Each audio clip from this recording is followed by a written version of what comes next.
PPT 화면 안 올라옵니까? 지금 윤석열이 대통령 된 이후 특히 2023년 말부터 2024년까지 오로지 한 일은 계엄 모의, 해외 순방, 골프장에서 계엄 모의, 관저에서의 만찬 계엄 모의로 점철되어 있습니다. 2023년 12월 윤석열, 김영현, 신원식, 조태용, 이 자리에 계신 김명수 의장님, 여인영에게 비상대권 언급했다.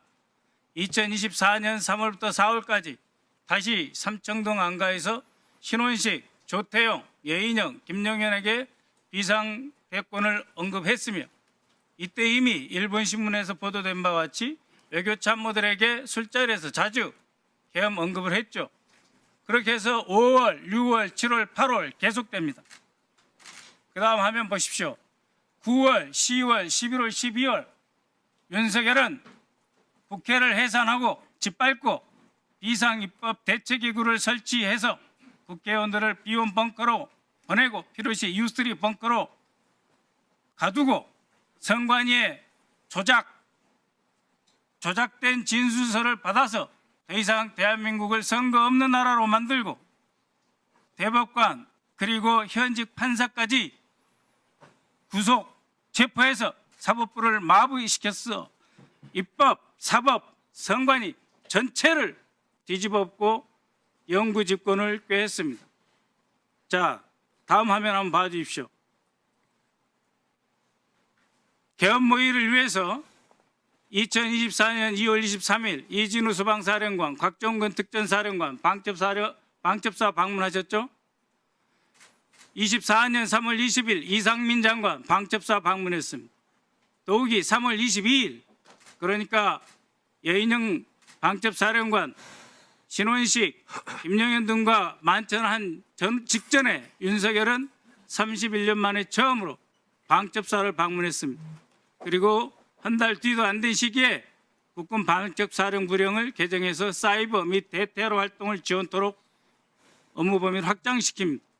6월 10일 문상호 정보사령관 또 방첩사 방문합니다. 방첩사령부가 쿠데타와 반란의 본거지 아지트가 된 것이죠. 박한수 육군참모총장 6월 13일 방문하셨죠. 강호필 합참차장 7월 12일 방문하셨죠. 그리고 김용현이 국방부 장관으로 됩니다. 존경하는 국방차관님, 직무대행님, 그리고 합참의장님께 여쭙니다. 저희가 계엄령 경고를 했고 계엄하지 말라고 부탁을 드렸습니다. 단 한 분이라도 차관님과 합참의장께서는 계엄 가능성에 대해서 예하 사령관들에게 특히 지작사령관, 방첩사령관, 특전사령관, 소방사령관에 대해서 한 번이라도 경고하신 적 있습니까? 경고하신 적 있으십니까? 계엄 그 자체에 대해서 가정해 본 적이 없었습니다. 그래서 경고하신 적도 없고 체크도 안 하셨죠? 예. 정경환 합참의장님 마찬가지시죠? 예, 저희들 합참에서도 그때 말씀하신 거에 대해서 귀담아 들을 필요는 있었지만 못 들었습니다. 그리고 참모들하고 이게 가능한 거냐? 아마 들을 필요 있는데 못 들었다는 게 무슨 말씀이세요? 참모들이라 할 때 이거는 불가능하다. 그래서 점검도 안 하셨죠? 맞습니다. 예, 그런데 제가 굉장히 양가적인 감정을 갖고 있어요. 합참의장님께. 그 어려운 시기에 계엄에 전폭적으로 동참하지 않고 그래도 국방 의무를 지키기 위해서 차관과 함께 노력해 주시고 아직도 저는 지작사령관 강호필 대장에게 존경심을 포기하지 않고 있습니다. 지금 이 엄중한 시기에 세 분이 대한민국 안보를 지키셔야 되기 때문이죠. 그럼에도 불구하고 정경환 합참의장님, 원래 계엄사령부 국방부 건물 5층에 설치하기로 되어 있습니다. 그런데 집통실로 밀고 내려왔어요. 합참의장, 그때 결심실의 의자의 주인공은 합참의장입니다. 그렇지 않습니까? 집통실, 결심지원실의 주인은 합참의장이죠. 어느 순간이라도 적이 공격하면 바로 격퇴시켜서 대한민국을 지켜셔야 할 합참의장의 자리, 그날 장관과 쿠데타 세력에게 빼앗기셨죠. 그러면서 10시 40분에 전군 경계태세를 내려야 하는 그런 비극적인 결정을 하셨죠. 그러셨죠? 장관에게 주의 통제실 결심 지원실에 의장 자리 뺏기셨죠? 대답 왜 안 하십니까? 말씀을 하시면 말씀드리겠습니다. 그 부분은 조금 설명이 필요하기 때문에 다 듣고 말씀. 그러면은 제 질문 끝나고 다시 답변해 주십시오. 곽종근 사령관. 예. 아까 정경환 합참의장이 뭐 북풍 이용하지 않는다 그런 말씀하셨는데 북한의 서울에 북한 테러 부대가 침투할 가능성이 있고 매우 심각하다. 국방장관이 직접 지시한다. 이런 말씀을 애야 부대하신 적 있죠? 그리고 여인영 방첩사령관은 11월부터 북한 오물풍선이 심각하다. 통신 대기하라. 계속해서 지시를 했습니다. 그러나 실제 북한에서 오물풍선 내려온 건 11월 18일, 28일 두 번뿐이었습니다. 이진우 사령관, 11월 9일 국방장관 등 윤석열과 함께 2층 공간에서 국방장관 공간에서 남침이 우려된다. 라고 해서 다 쿠데타 계획한 거예요. 그런데 어제 있은 국회 정보위에서 조태영 국정원장은 일체 대남 도발 흔적 없었다 이렇게 말씀하셨어요. 정경환 합참의장님, 이번 쿠데타의 핵심 세력이었던 방첩사령관, 특전사령관, 수방사령관이 모두 북한의 위협과 도발 가능성을 거론하고 있는 것이 바로 이 공소장이 다 나와 있어요. 합참의장은 그때 대남 도발 기미 없다고 보셨잖아요. 차관 직무 장관 직무대행도 없다고 보셨잖아요. 그래서 저희가 문제 제기하는 것입니다. 합참의장, 그럼에도 불구하고 민주당이 무슨 괴담입니까? 이렇게 해서 부대를 동원해서 내란을 일으킨 거 아닙니까? 그렇게 해서 선관위까지 사법부까지 입법부까지 다 짓밟고 영구 집권하려고 하는데 우리 군이 이용당했어요. 그것에 대해서 정의로운 분노감도 없습니까? 합참의장이? 권력권자로서 우리 군이 이렇게 악용돼도 되는 겁니까? 한 말씀 해보십시오.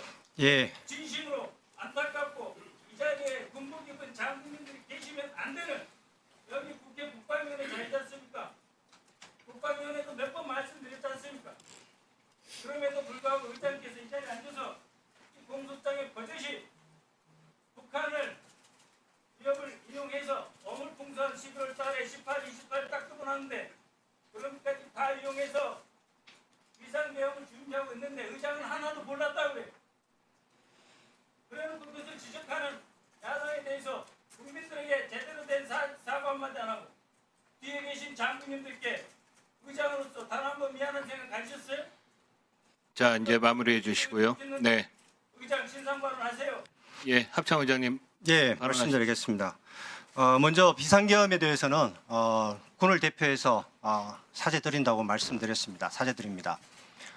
제가 군서일 1위로서 비상계엄을 사전에 알고 그런 것을 알고 제가 차단했다면은 제가 어떤 지금 지났지만은 그는 차단하는 게 제 임무라고 생각합니다. 하지만 못한 것에 대해서는 죄송스럽게 생각합니다.